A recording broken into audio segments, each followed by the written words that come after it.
Footmercato.fr, fournisseur officiel de football.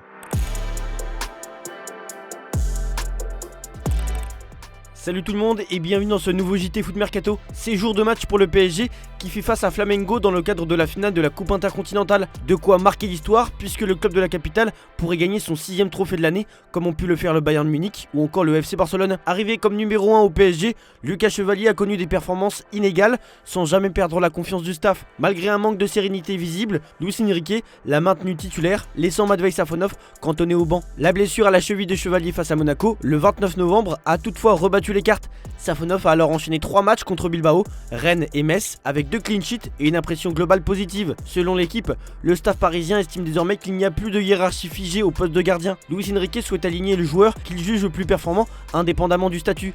Pour le match contre Flamengo, le choix est fait.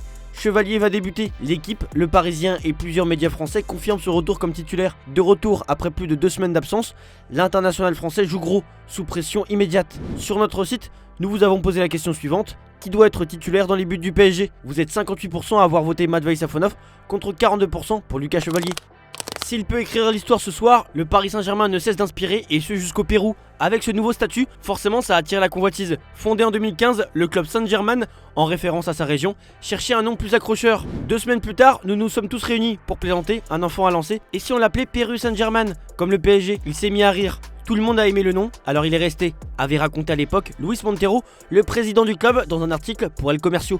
Tout a ensuite découlé naturellement, des uniformes aux couleurs de l'équipe parisienne, un écusson similaire, sans la tour Eiffel, mais avec le PSG bien en évidence au centre du maillot, et le nom de l'institution en lettres capitales l'entourant. S'ils n'ont pas encore autant de titres à leur palmarès, le club péruvien vient d'accéder à la première division de district, soit la 7ème division péruvienne.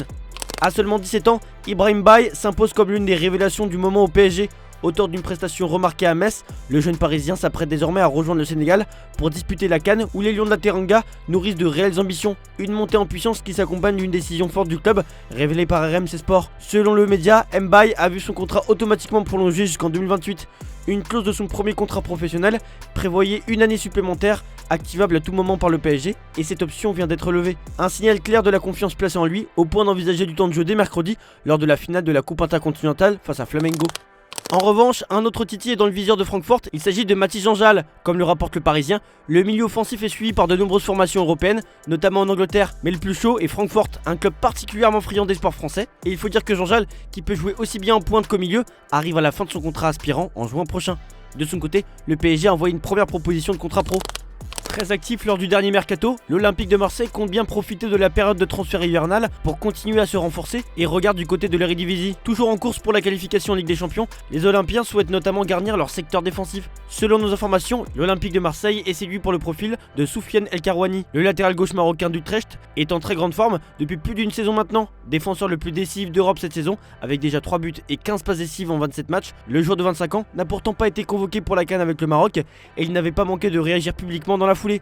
Je pense que j'aurais dû en être, c'est le choix du coach, je le respecte, mais je continue mon travail. La dernière fois, je n'étais pas sélectionné non plus, sans aucune explication. Avec un autre entraîneur, cela aurait pu être différent. Ce que je montre sur le terrain parle de lui-même. Preuve de l'intérêt marseillais, Federico Balzaretti, fraîchement nommé directeur sportif adjoint à l'OM pour épauler Mehdi Benassia, s'est rendu à Nottingham pour assister à la rencontre entre le club anglais et Utrecht en Ligue Europa. Mais la direction marseillaise aura de la concurrence puisque le FC Porto est un intéressé de longue date, tout comme Benfica. De son côté, le joueur est sous contrat jusqu'en juin 2026 et sera donc libre cet été puisqu'il ne compte pas prolonger. L'OM est prévenu.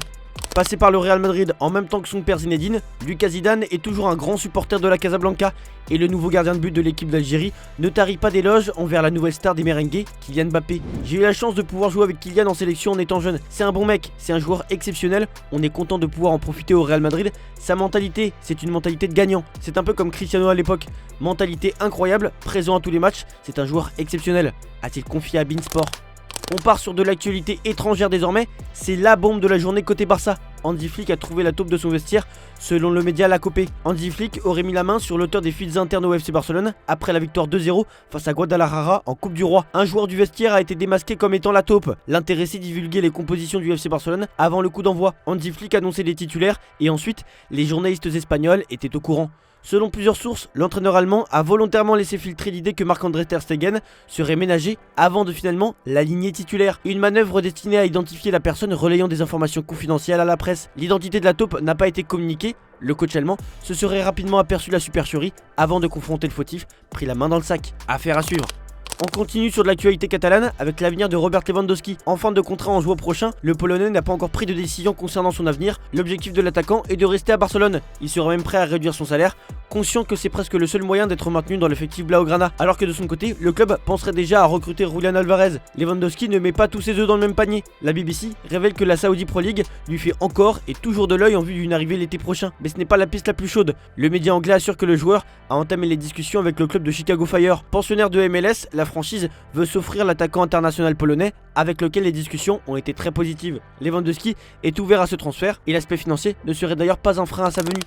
Justement, on parlait de Julian Alvarez, le Barça continue de suivre activement l'attaquant argentin, mais l'opération ne s'annonce pas du tout simple. En effet, sa clause libératoire s'élève à 500 millions d'euros, son contrat court jusqu'en 2030, et l'Atlético de Madrid, désormais sous la direction du fonds américain Apollo Sport Capital, dispose de moyens financiers importants pour conserver son joueur. Pour que l'opération soit envisageable, plusieurs conditions doivent être réunies, dont la volonté du joueur de rejoindre Barcelone et la capacité du club catalan à financer un transfert estimé autour de 100 millions d'euros.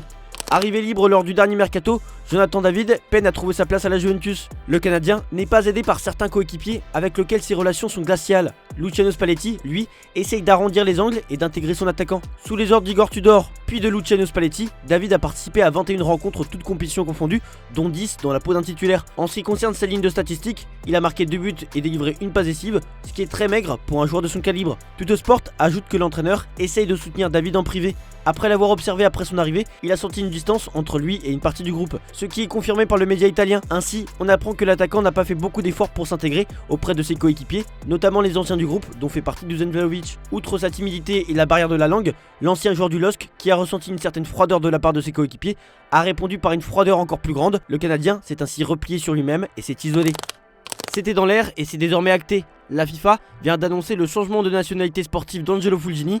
Le milieu offensif de 29 ans, passé par Angers et le RC Lens, a décidé de représenter la Nouvelle-Calédonie. Suite à cette décision, il pourrait faire partie de la liste des Kanaks qui tenteront de se qualifier pour la Coupe du Monde 2026 avec un barrage contre la Jamaïque et un éventuel second match contre la République démocratique du Congo. Et justement, en parlant de la République démocratique du Congo, la sélection a annoncé cet après-midi le forfait de Marius Troikens. Blessé lors du dernier match avec son club, il est remplacé par Gaël Kakuta, indique la fédération congolaise sur ses réseaux. On continue avec les officiels. L'Inter Miami dessine déjà les contours de son effectif pour la saison 2026.